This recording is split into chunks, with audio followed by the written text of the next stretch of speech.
Okay. Welcome to the next episode of Strange. This time, I have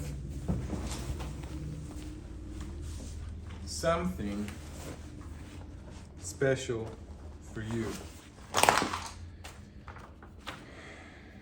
I think it's like 50 pages. No, it's 47. But I have this in a digital form as well. I thought I'm going to make notes here, so it's going to be easier for me to point out to the paragraphs that I want to talk about, but didn't have enough time. You can imagine how difficult it is to manage my life. I work as a scientist and then ran back home and try to record something for you or read enough interesting things to have something to talk about, because I really want to find, people alike and have some fun. That's what life is about, right? Be a little passionate about something. Bring that light in, right? Okay. So, without further ado, let's talk about this paper. The paper is entitled Near-Death and Out-of-Body Experiences in the Blind, a study of apparent eyeless vision. Written by Professor Kenneth Ring, who is a professor emeritus of psychology at the University of Connecticut, with Sharon Cooper, MA, who was his research assistant. This paper was written in 1997, and the goal of the paper was to find blind respondents who had near-death and out-of-body experiences. First, I'm going to tell you about a few stories from these people, in order for you to have a better sense of what these experiences are. Names of the subjects in the study were changed for their protection. So here is Vicky Umipeg. And I'm going to try to shorten the story a little bit and then read word by word what she said. But basically, Vicky was born prematurely, and at 22 weeks, weighed just 3 pounds. Then her weight dropped to 1 pound and 14 ounces, right? Just above, just a little above half a kilogram, When we deal with neonates in a neonatal unit, this is what we often see, very tiny babies that we can save. But in the 1950s, premature babies were just placed in airlock incubator, where they were given oxygen without any limitation. So Vicky was given too much, and along with about 50,000 other premature babies born in the United States about the same time, she suffered optic nerve damage as to leave her completely blind, right? It was a tragic event in the history in the medicine in the US and around the world.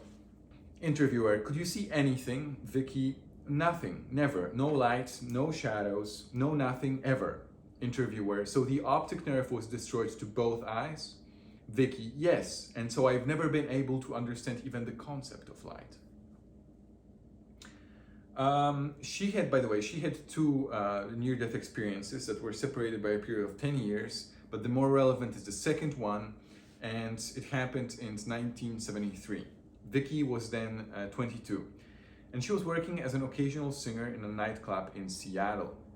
One night, at closing time, she was unable to call for a taxi to drive her home, and circumstances forced her to take the only other option, a ride with a couple of inebriated, drunk patrons. Not surprisingly, a serious accident ensued, during which Vicky was thrown out of their van. Her injuries were extensive and life-threatening, and included a skull fracture and concussion, and damage to her neck, back, and one leg. In fact, it took her a full year after being released from the hospital before she could stand upright without the risk of fainting. Vicky clearly remembers the frightening prelude to the crash itself, but she has only a hazy recall to finding herself alternately out of her body and then back inside of it at the accident scene. Her only definite recollection of anything external to herself while out of body is a very brief glimpse of the crumpled vehicle. Although this aspect of her experience was confusing, she does claim that while in her out-of-body state, she was aware of being in a non-physical body that had a distinct form and that was, as she puts it, like it was made of light.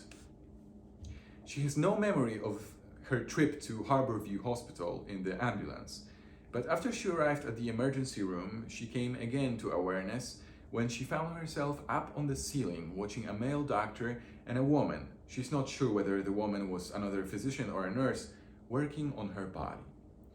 She could overhear their conversation too, which had to do with their fear that because of possible damage to Vicky's eardrum, she could become deaf as well as blind. Vicky tried desperately to communicate to them that she was fine, but naturally drew no response. She was also aware of seeing her body below her, which she recognized by certain identifying features, such as a distinctive wedding ring she was wearing. According to her testimony, Vicky first had a very fleeting image of herself lying on the metal table, and she was sure, she said, that it was me, although it took her a moment to register that fact with certainty. As she later told us, "I knew it was me. I was pretty thin then. I was quite tall and thin at that point. And I recognized at first that it was a body, but I didn't even know that it was mine initially. Then I perceived that I was up on the ceiling, and I thought, well, that's kind of weird. What am I doing up here? I thought, well, this must be me. Am I dead? I just briefly saw this body, and I knew that it was mine because I wasn't in mine. Then I was just away from it. It was that quick." Almost immediately after that, as she recalls, she found herself going up through the ceilings of the hospital until she was above the roof of the building itself, during which time she had a brief panoramic view of her surroundings. She felt very exhilarated during this ascension and enjoyed tremendously the freedom of movement she was experiencing. She also began to hear sublimely beautiful and exquisitely harmonious music, akin to the sound of wind chimes. With scarcely a noticeable transition, she then discovered she has been sucked headfirst into a tube and felt that she was being pulled up into it. The enclosure itself was dark, Vicky said, yet she was aware that she was moving toward light. As she reached the opening of the tube, the music that she had heard earlier seemed to be transformed into hymns, similar to those she heard during her previous NDE, and she then rolled out to find herself lying on grass. She was surrounded by trees and flowers and a vast number of people. She was in a place of tremendous light, and the light, Vicky said, was something you could feel as well as see. What the light conveyed was love. Even the people she saw were bright and reflected the light of this love. Everybody there was made of light, and I was made of light. There was love everywhere. It was like love came from the grass, love came from the birds, love came from the trees. Vicky then became aware of 5 specific persons she knew in life who were welcoming her to this place. Debbie and Diane were Vicky's blind schoolmates who had died years before at ages 11 and 6 respectively. In life, they had both been profoundly retarded as well as blind, and there they appeared bright and beautiful, healthy and vitally alive, and no longer children, but as Vicky phrased it, in their prime. In addition, Vicky reports seeing 2 of her childhood caretakers, a couple named Mr. and Mrs. Zilk, both of whom had also previously died. Finally, there was Vicky's grandmother, who had essentially raised Vicky and who had died just 2 years before this incident. Her grandmother, who was further back than the others, was reaching out to hug Vicky. In these encounters, no actual words were exchanged, Vicky says, but only feelings of love and welcome. In the midst of this rapture, Vicky was suddenly overcome with a sense of total knowledge. I had a feeling that I knew everything. And like everything made sense. I just knew that this was where this place was, where I would find the answers to all the questions about life, and about the planets, and about God, and about everything. It's like the place was the knowing. And then she was indeed flooded with information of our religious nature, as well as scientific and mathematical knowledge. She came to understand languages she didn't know. All this overwhelmed and astonished her. I don't know beans about math and science. I all of a sudden understood intuitively almost things about calculus and about the way planets were made. And I don't know anything about that. I felt there was nothing I didn't know.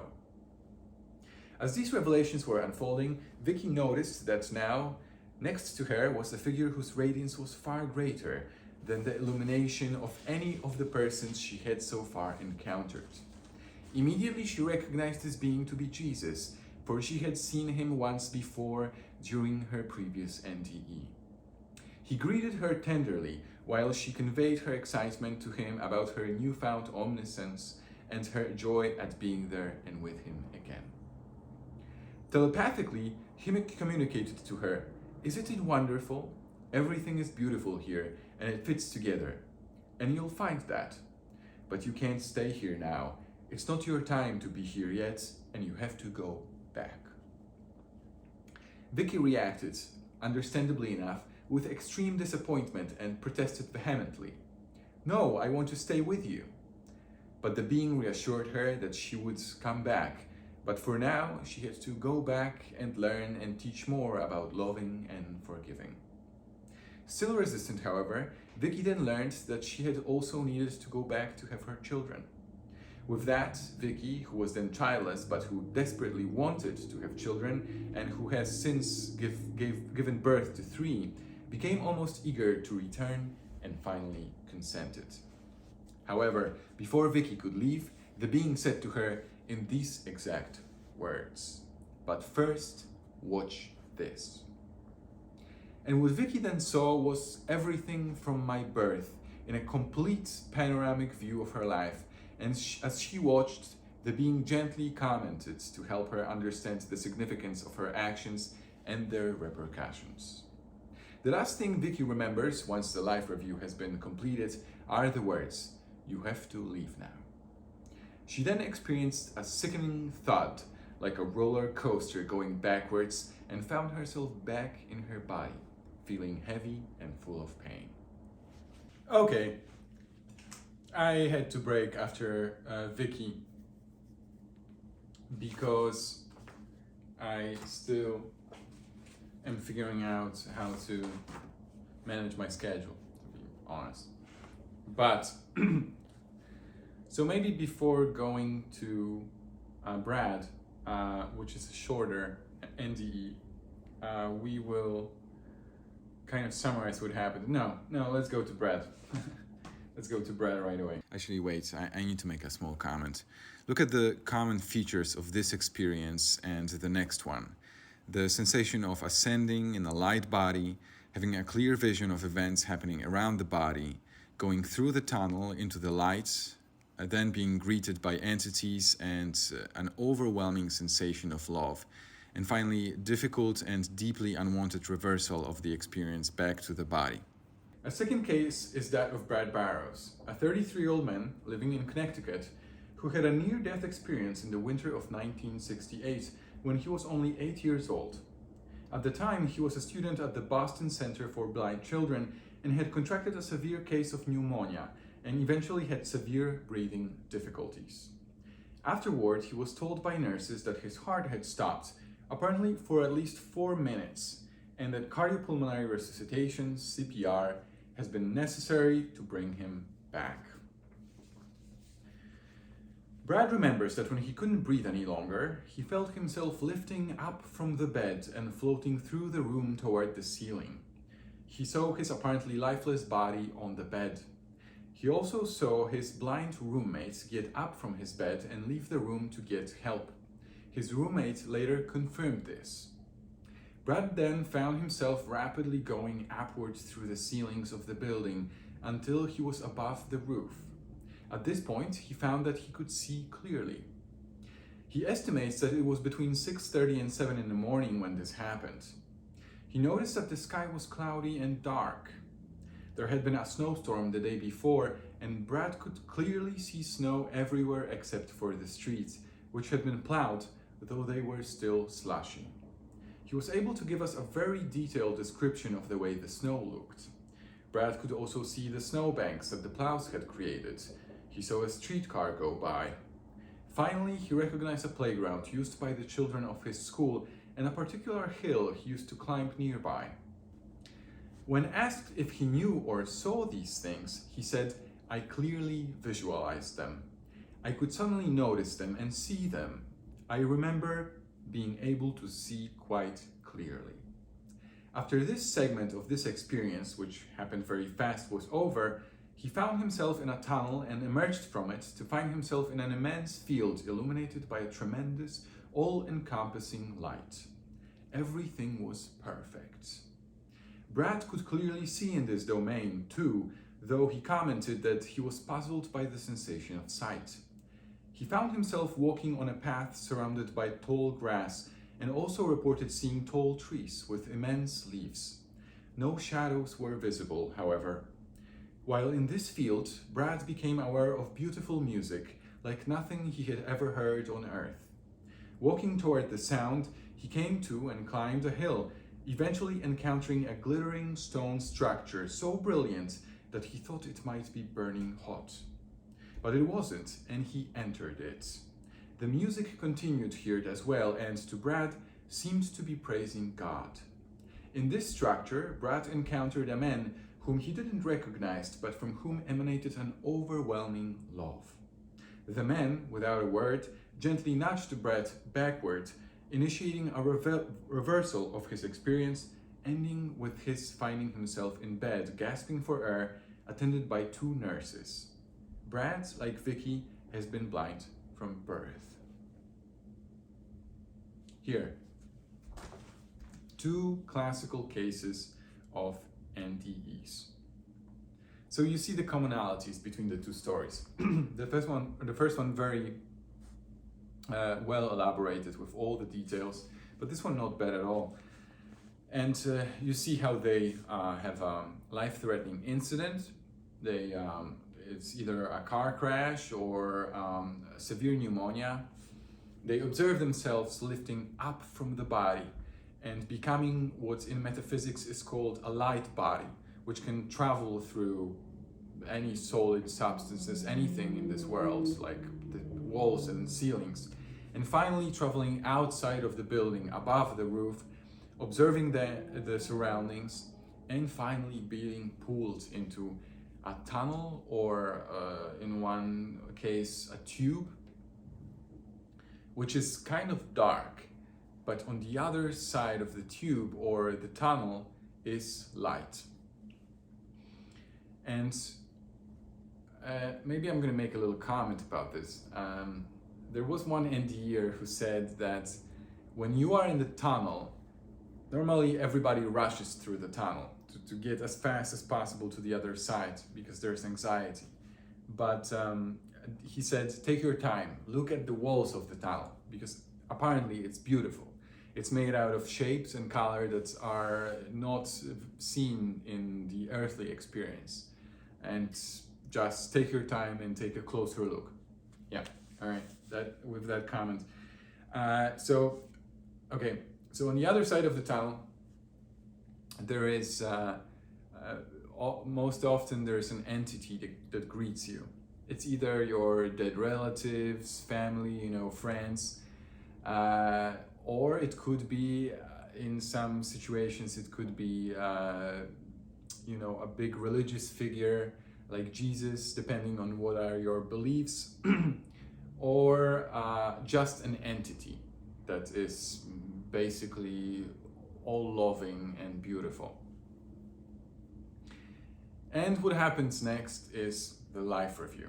And people think about life review as a linear story, while it's not. It's a holographic representation of all of your actions that you have ever done that could be very detailed and could be seen from all possible angles. What would happen if you did this? What would happen if you did that? And you feel the weight behind every decision, but also you're still in this ecstatic mode. So it's not that you're suffering at that point.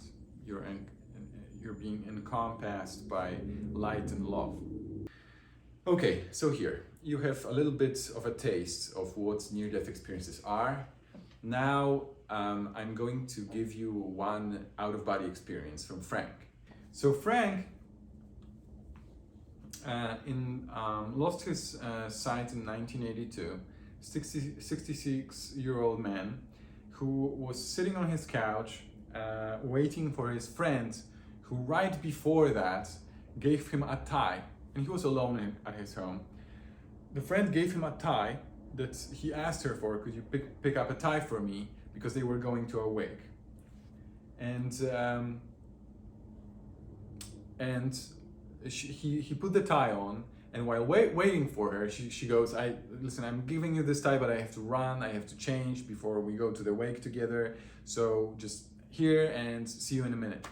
So he dresses up, he puts the tie on, he's completely blind, he sits on a couch, and he has an out-of-body experience. He gets out of his body and he sees the tie. And when she picks him up, it goes like this. Interviewer: now, just for the chronology of it, you were lying down with this tie on. You saw yourself going out of the body, and then you saw the tie. Frank: I saw the tie because I told her the color. So then so she picks him up, right? And he tells her what he saw out of body. He saw the tie. Interviewer: you told your friend who was driving you. Frank: yeah, when she came back to pick me up. And when she came down to pick me up, I said to her, are the circles gray in this tie? And she says, yes. Interviewer: was she surprised that you knew? Frank: yes. She said, how did you know? She said, did anyone come here? I said, no, nobody came here. You know, you can't tell them, laughs, because they just don't accept, they don't believe in it. Interviewer: and do you remember what the tie looked like even now? Frank: yeah, it's a rose-colored tie with circles on it and dots in the middle of the circle. Whitish, grayish circle around there. And it's a beautiful tie, because every place I go, they remark on it. So she said to me, who told you? And I said, nobody. I said, I just guessed. I didn't want to tell because, like I said before, you can't say things to certain people. So that's one OB. And then they kind of confirm it with her. The researchers go to that person, that friend that was driving him.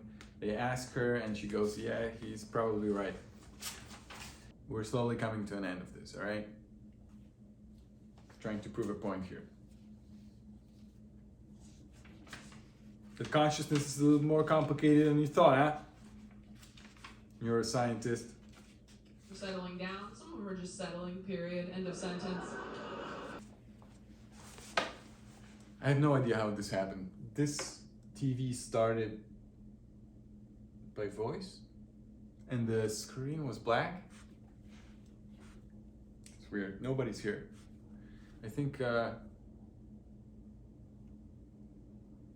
units of consciousness around. How science knows things. It uses 4 major ways of knowing philosophically. It's intuition, right? We have to be intuitive, use our gut instincts and emotions in order to direct ourselves into the right point. We have to use authority. We study for the longest time, decades, you know. And authority can be anything, anyone from your parents, teachers, professors, priests, the government, but basically you learn from somebody else who established the ways of thinking. Then what we do, we rationalize things, right? We know this and this, we rationalize, we saw all swans that we saw so far were white. So we expect the next one that we see is going to be white. So we see how this can be mistaken. What if it's black, right? We finally, empirically establish reality. So empiricism is a very important way of knowing. This is what we do, doing experiments. We basically use our senses, and our senses are like instruments. This is Buddhism, right? This is basically the Eastern way of understanding the body. It's instruments. Our eyes, our hands, our ears, all of our senses are instruments. And so is a ruler, so is a CT scan, so is whatever. Any other measuring tool that we use is also an instrument. Behind the instruments is your consciousness. It's always the one that perceives everything.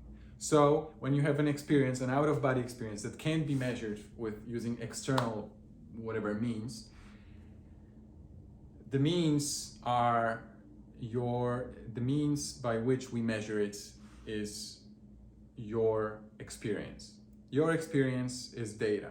You tell us what it is, we put the data into a database, we have enough of experiences like yours, and we create a theory, right? And this is the theory of all of the modern Western theories of consciousness are based on that. Nothing else. We don't have anything better so far. Maybe we will have something. Maybe we will improve on, I don't know, methods of sensing other, let's say, vibratory states. So, you have to remember that it's also, in a way, scientific. Many doctors, such as Raymond Moody and others who followed in the 70s, I think, 80s, and so on, created a field of science made out of body near-death experiences.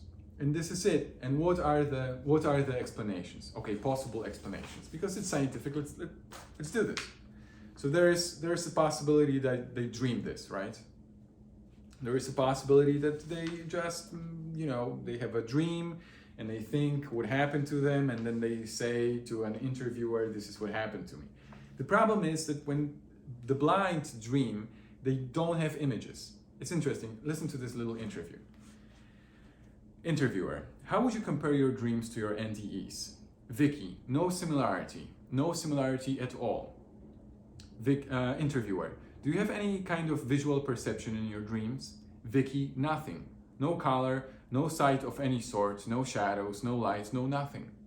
Interviewer: what kinds of perceptions are you aware of in your typical dreams? Vicky: taste.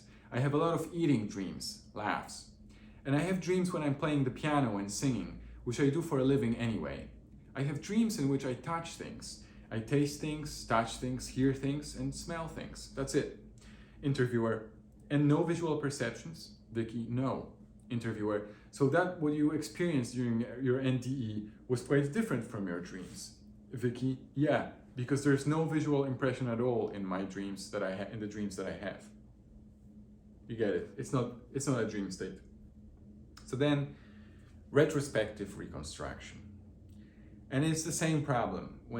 So it's been, said that you can combine all the facts that you know about the whatever accident scene or the scene that you went out of your body and create a story, about it and reconstruct reality in your head. The problem is that first of all, they wouldn't know the things that they know because the details that they speak about are impossible to know in any other way. And then it wouldn't be as visual, where they clearly describe and focus, like Brad's focuses on how exactly the snow looked. It's not important for reconstruction. It's a visual. It's a strictly visual sensation. And there is another possibility, which is blind sight. This one's very interesting because there was a guy in the 70s, Lawrence Weisskratz, began to study a curious phenomenon he was later to call blind sight.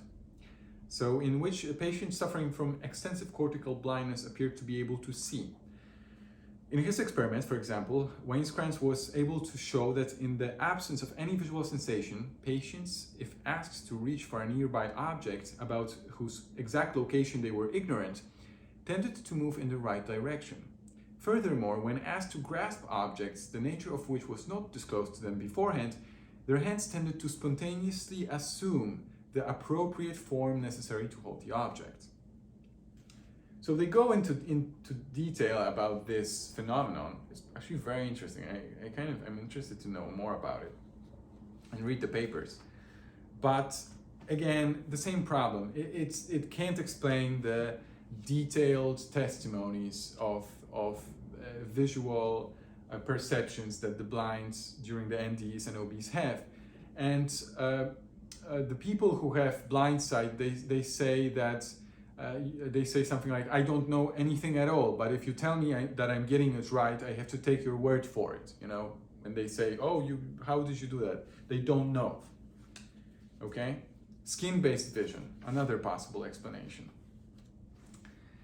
This is, I think, one of the most crazy ones, because skin is an appendage or an organ that is created from the same embryonic layer as your retina, your eyes, not your entire eyes, but the retina that perceives photons, and so the ectoderm, right? And it's been, you know, speculated that that's the reason why without your eyes, you can the skin turns into eyes, and it's like a nervous system organ that can perceive the environment. No, I mean, it can't explain the findings here. And if you want to know more about this, you can definitely go and read the paper.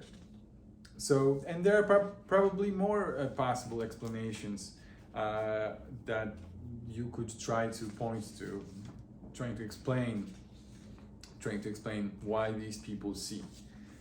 But let's go to the nitty-gritty and the final conclusion, okay? Because this is what it is. I mean, I don't want to say this because it's unscientific, but listen. There are guys who formulated the theory of consciousness, and there are many ways of going about it. And let me give you just a little list of theorists behind the modern theory of consciousness. There are names such as Kenneth Arnott, Theory of Essence, 1992, Larry Dossey, Non-Locality Theory of Consciousness, 1989, Amit Goswami's Quantum Theory of Consciousness, 1993, Michael Talbot's Holographic Theory of Consciousness, 1991, and Jenny Wade's Holonomic Theory of Consciousness, 1996.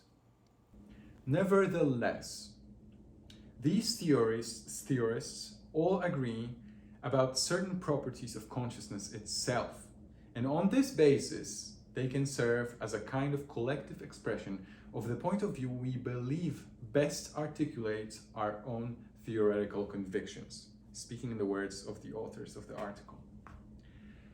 Let us examine next this list of the common postulates of these theories having to do with the nature of consciousness. The first postulate on the nature of consciousness that these diverse theories share is that consciousness itself is primary and is the ground of all being. Goswami's statements are indicative of this position and sum it up succinctly. All events are phenomena in consciousness. Beyond what we see as immanent reality, there is a transcendent reality. Ultimately, all reality is comprised of consciousness. The division of reality into transcendental and immanent is an epiphenomenon of experience. The second common postulate is that consciousness is non-local. What this assertion implies is that the mind, rather than being located in the individual and bounded by time, that is birth and death, is fixed neither in time nor in space. In fact, in this view, it is not really appropriate, except as a shortened convenience, to speak of the mind. Instead, there is, as our first proposition implies, only mind. This insight, though derivative from a non-locality position, may be stated as a separate assumption, namely the third common postulate, that consciousness is unitive. That is, there is only one consciousness, which we call mind. And the notion of individual minds is at bottom nothing more than a useful fiction that Dossey pointedly called the illusion of separate self and the sensation of an ego that possesses a separate mind. The fourth common postulate is that consciousness may and indeed must sometimes function independently of the brain. This is a key assumption, especially for understanding how the blind may become aware of something that seems like visual perception. Dossey again stated the matter concisely. If the mind is non-local, it must in some sense be independent of the strictly local brain and body.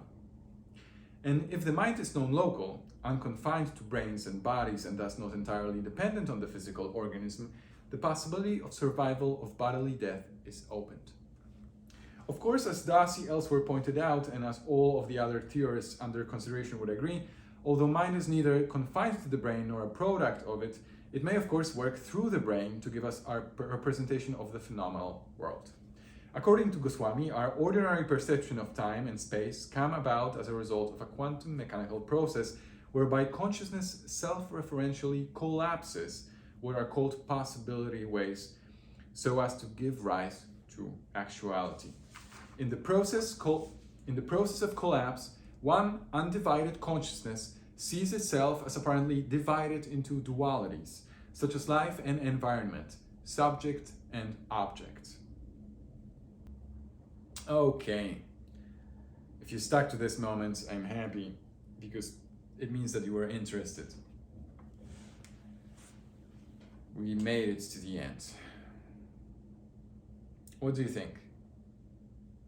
Is the phenomenon of apparent eyeless vision in the blind during NDE and OB just a product of something very reasonable, logical, something that science is only about to discover or know better? Or is it the truly transcendental awareness that we all possess, but we don't tune into because we're so consumed with the materialistic world and physicalism that we don't even consider it as being reasonable? You know my position about this. Okay. Let's get back to NDEs and phenomena of consciousness in one of the next episodes. I'm going to be playing with this subject forever. All right. Thanks, guys. Peace.